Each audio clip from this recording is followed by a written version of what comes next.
27 mars 2015. Décès. Le cortège avance lentement. Le défunt est enterré dans son costume préféré, maquillé pour ressembler à ce qu'il était. On se remémore, on parle de ses victoires, ses fiertés, ses risibles amours, alors que certains ont sur leurs épaules l'insoutenable légèreté de son être. Au long de cette longue valse aux adieux, on dit de lui qu'il a vécu une heureuse vie. Mais peut-on vraiment dire autre chose ? Il est devenu notaire comme son père, s'est marié à 20 ans, a eu des enfants, Gaëtan et Héloïse, et est parti avec sa secrétaire au bout de trop de cheveux blancs. C'était le genre à, avant le bonheur, placer l'argent, à dire que la vie n'était pas une histoire de cœur, sauf quand celui-ci a 20 ans de moins. Cher public, cher jury, si la parodie est le destin éternel de l'homme, alors elle lui est bien tombée dessus. Personnage d'extérieur ridicule, plongé dans sa propre caricature, piètre imitation de ce qui s'est fait avant et se fera après. Il prenait les mêmes plats au restaurant, côte de bœuf purée, achetait ses chemises en double, et sa chanson préférée était sans aucun doute le blues du businessman, se rêvant pianiste à la Nouvelle-Orléans, avec comme seul clavier son AZERTY à la Défense. Mais ce n'est pas là la plus grande des tristesses. Le pire est que toute sa vie, tout le monde a ri de lui. Tout le monde sauf lui-même. C'est là tout ce que je ne voulais pas être. Si prévisible, basique, simple, basique. Avantage à ma naissance, j'étais au milieu de lieux, de croyances, au milieu de communautés et de façons de penser.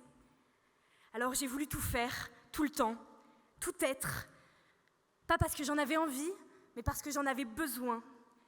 Je me suis infiltrée, déguisée, comme une araignée tissait ma toile, au-delà de celle qu'on m'avait laissée pour peindre. Persuadée que pour exister, je devais résister à la tentation de me laisser porter. Mais en un battement de cils, je suis devenue tout ce que j'haïssais. Alors je n'ai pas drastiquement changé, adopté un nouveau style, vécu une rupture particulièrement amoureuse.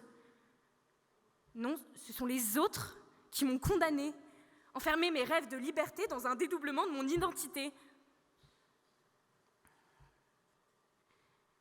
Ici, pas tellement à ma place. Là non plus. Ici, semblant assuré, assumé. Là, oubliant ce qui me fait.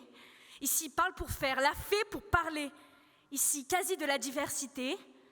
Là, déconnecté de la réalité. Face à l'envie de s'assumer bâtarde, la docilité prend le dessus. Alors quand on me demande d'être, de choisir, de parler, j'acquiesce. Mais je ne sais plus qui je suis, ce que je fais, ce que je veux dire.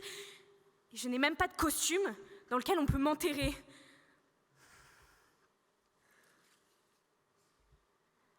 Tout peut être parodie et parodié.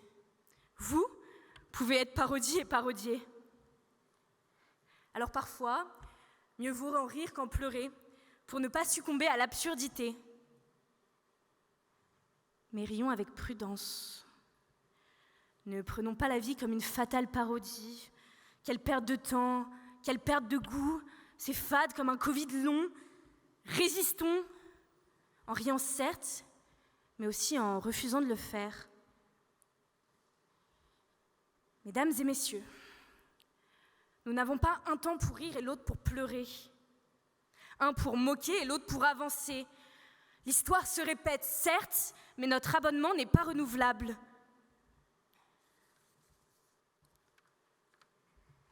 J'ai voulu réaliser le film de ma vie, mais on m'a limité à un seul rôle. De toute façon, j'ai toujours préféré le théâtre. Celui qu'on ne fiche pas, qu'on ne limite pas. Celui dont les règles ne sont que des portes à dépasser, On ne questionne pas nos personnages. Nous, on joue de la parodie. Nous, on s'en fout de la parodie. Être de ceux qui se maquillent, qui se changent pour ne jamais devenir pantins, qui pensent que parce qu'on les confectionne, les masques en disent plus que les visages.